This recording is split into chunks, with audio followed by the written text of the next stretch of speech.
How's it going, everybody? It's me, Shayne. I'm here to give you another Kinnikuman Perfect Origins Arc episode review. Before I go any further, please hit that like button, subscribe, and hit notification bell right down there to be notified of more reviews like this one. I know it's been a while, right? Look,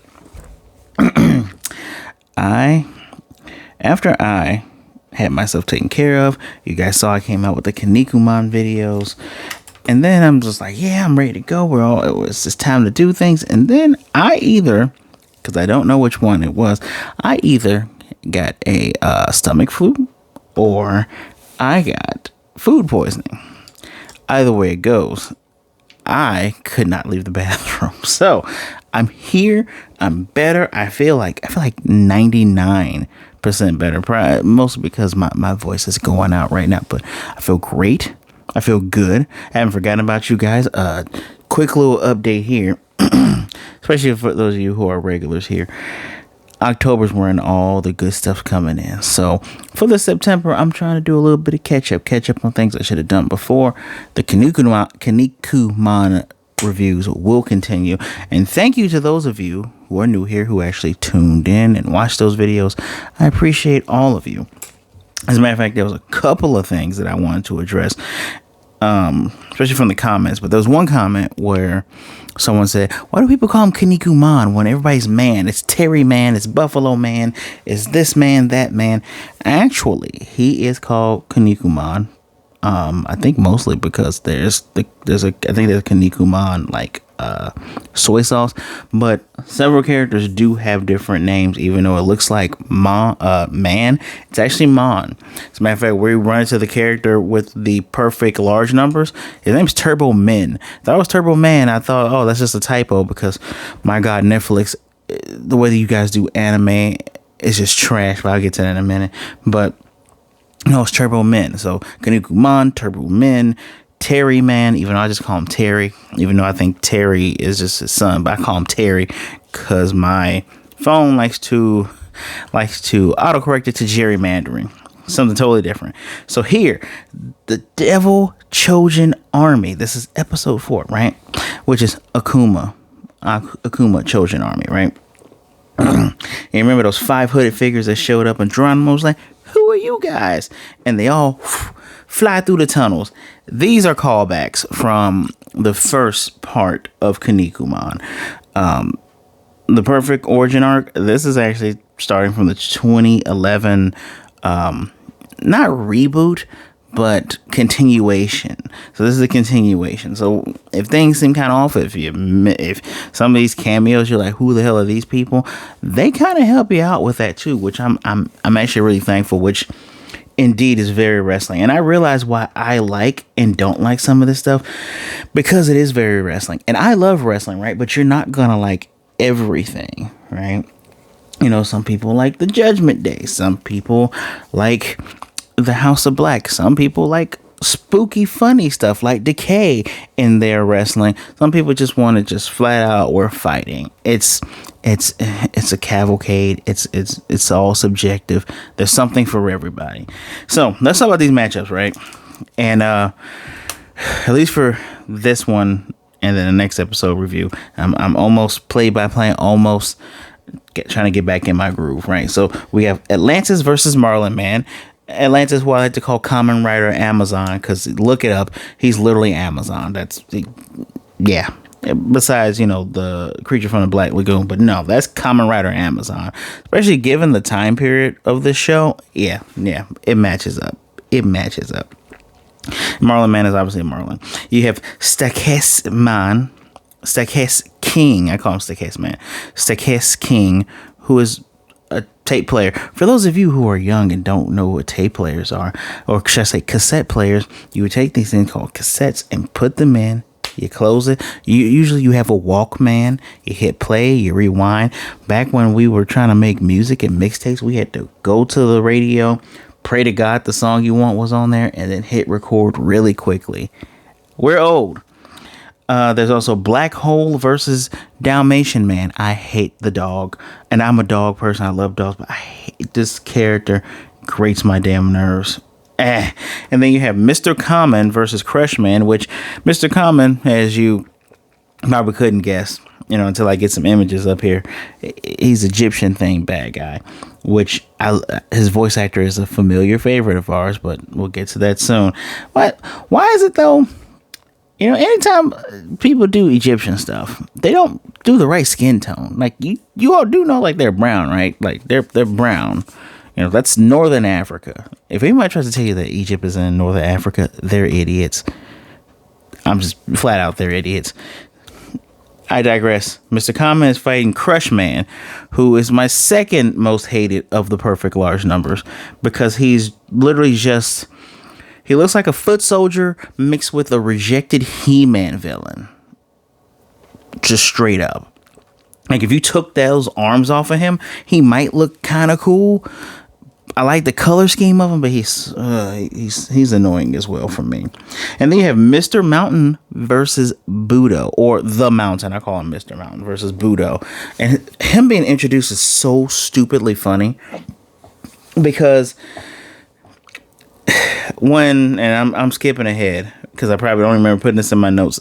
Terry Man realizes that, oh crap, all of the rings are in the hometowns of the ideal Choujins, right? With the whole calling out. And Mr. Mountain blends in with the mountain range of, I'm guessing that's Texas, or maybe it's Oklahoma. I don't know. Terry's supposed to be Texan, right? So maybe it's in Texas. I don't know.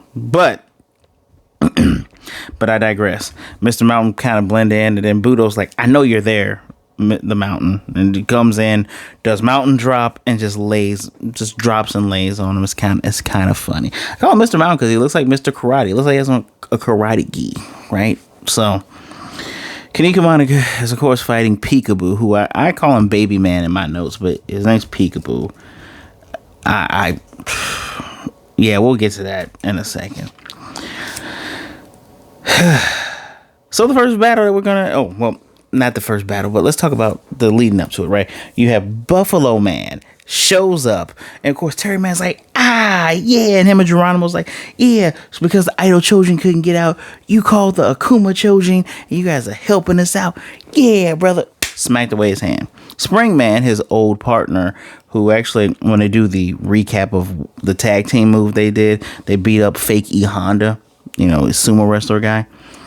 And Buffalo Man's calling himself, he says, we Akuma Chojin. And, Terry's like, what do you mean we? You supposed to be one of... Oh, man. And this gets addressed episode 7. I'll get to that in a second. Well, episode 6 and 7. But we'll get to that in a second. But he's like, no. Him and Springman like, no. Our leader told us to be here. We're not here to save you. We're here to fight them. Say, okay. Now, I do love it that... The people, they do cheer for the Akuma Chojin showing up and beating up these literal just a-holes that just appear, right? And Geronimo does say, like, why are you all cheering for them? They have ulterior motives. We don't know what they are, but we're pretty sure they have ulterior motives. And so, you had Peekaboo, who has peekaboo face, right? He has a peekaboo belly that has a real scary monster face on it, which, if you know Kinnikuman, Suguru, he gets all scary. So Baby Man is like jumping on top of him. Yes, I know his name's Peekaboo. He's Baby Man. He would never be Mr. Pink. He would never be Mr. Pink. And of course, Meat's kind of laughing at him because like blah blah blah. Now, it's interesting to note because the translation from Netflix gets on my damn nerves. In Japanese, they straight up say the Raging Bull, but in the translation, it goes the Wild Bull. You see the name of the translator at the end, so I'm not trying to give you a hard time, guy. I think your last name is Jameson. I don't remember because I didn't bother writing it down. Next week, when we get episode 8, technically 9, when we get episode 8, I'll write down your name. I'll be respectful. I'm not trying to be disrespectful right now. But Brosif, bro, I don't know if like someone's messing up your notes, but if it literally says Raging Bull, just say the damn thing. And why do I have to look at a freaking Wikia to get the actual damn titles when the titles are right there? I can't wait to curse on that when I get to episode 6. Y'all see you will see what I'm dealing with here. So everyone's hyped. You get a quick little speech from Kinnikuman as well. Because because he even says, you know, he was worried about. He's like, did Buffalo Man betray us? Who knows, right? But the Akuma Chojin are not there to fight or to fight on behalf of this Seiji Chojin, even though they should be having an alliance, but they're not here for the alliance. Simply follow. Wonder who the leader is. One of you commented that we've seen the leader already. Is it Neptune Man? I thought Neptune Man was one of the large numbers though. Is it Ashura? Oh, is it Ashura Man? Pardon the ringing. Is it Ashura Man? It certainly isn't Telephone Man, unless that was Ashura Man calling. Hope it wasn't. So, hold on. And we do get Buffalo Man saying, you know, Perfect Large Numbers had a strategy.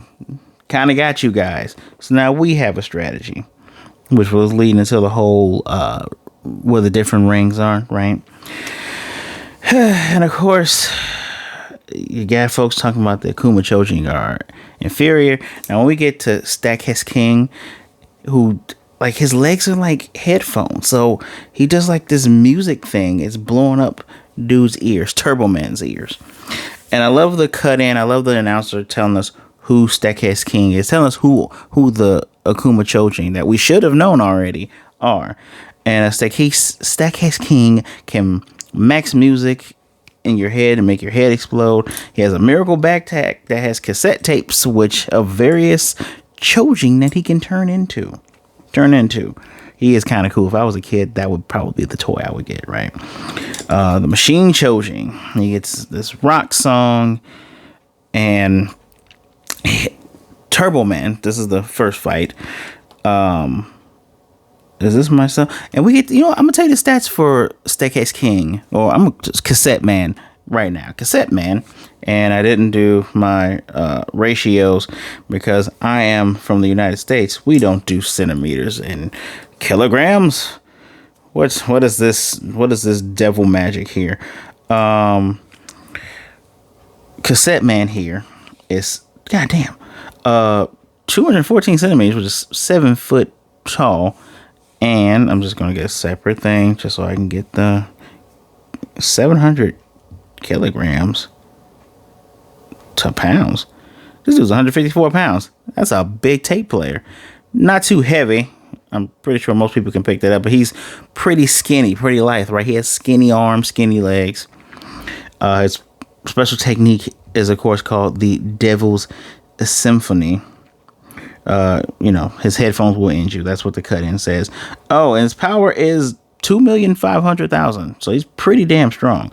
But when Turboman goes to attack him, he's going, yeah, I know you have info on Kinnikuman. And Kinnikuman, the battle that Cassette Man, I'll call him Cassette King. How about that? That Cassette King did with Kinnikuman, the battle they had, he had put in for his last tape Kinnikuman. So he's like, yeah, I'm gonna use your power against you. But the tape he had was a Kinnikuman 3 years prior. So he was super weak. Couldn't really do anything. And that's how he got beaten. And dude was like, yeah, you got the same tapes. He's like, why would I have the same tapes? He has Kinnikuman, but Kinnikuman Zebra. Yes. Does his Muscle Inferno move. Muscle Inferno. You know, there's a lot of trash talking here. And even Terry has admitted that he has certainly evolved as a fighter. And I forgot a cameo, but I'll get to the cameo in 2 seconds. He's going through these different tapes. He has Neptune Man, you know, he grows a little beard, does the double leg suplex and the Coral Bomb. He turns into Mammoth Man. He does a little trunk beating move, even grows a little tusk and everything. And, you know, Turbo Man, his whole sound goes croosh, and his eyes are blinking, right? And Terry Man's like, he seems to be taking these attacks on purpose. And I'm going, it's like he's analyzed something. This is 2024. If you have watched anime for the last 36 years like I have, you can kind of see a lot of this stuff coming. Unless you're just super immersed in it and you're just turning your brain off. But no, you can tell, right? And actually, I think the battle kept going before the bell rang, which is kind of funny. But the bell rings, which is the bell for all the matches. And the last thing that Cassette King turns into is Warman or Warsman, their buddy Warsman, who, you know, he's at Berlin. And actually, he was, when he first showed up and did the music in Dude's Ear, he was doing Tchaikovsky's, oh God, I want to go back because I don't want to, I feel like I'm gonna mess this whole thing up. What is he doing? Tchaikovsky's, I thought I wrote it down in here. I really thought I wrote it down, guys, I'm sorry. But it's Dude's famous song. It's a damn Russian song because Warsman is Russian. But yeah, he turns into Warsman. He gets that little devil face that Warsman gets when he finally smiles and he's ready to throw down. Now, one thing that is kind of a cameo for me, we see one of the ring announcers from Ultimate Muscle. He has hair. He's not bald. Well, he has a toupee, but you see him and I guess his assistant, I think her name is Kumiko.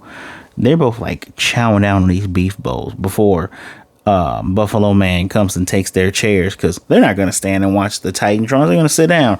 And cool part, I like this. This is kind of smart.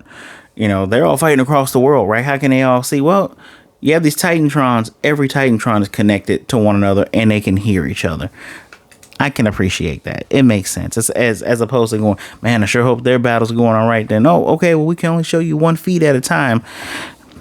I don't know what the wrestling federation is in this world, but if this wrestling federation was here and competing against like the ones that we have now, it would probably knock them out the park. Although they only watch 1 fight at a time.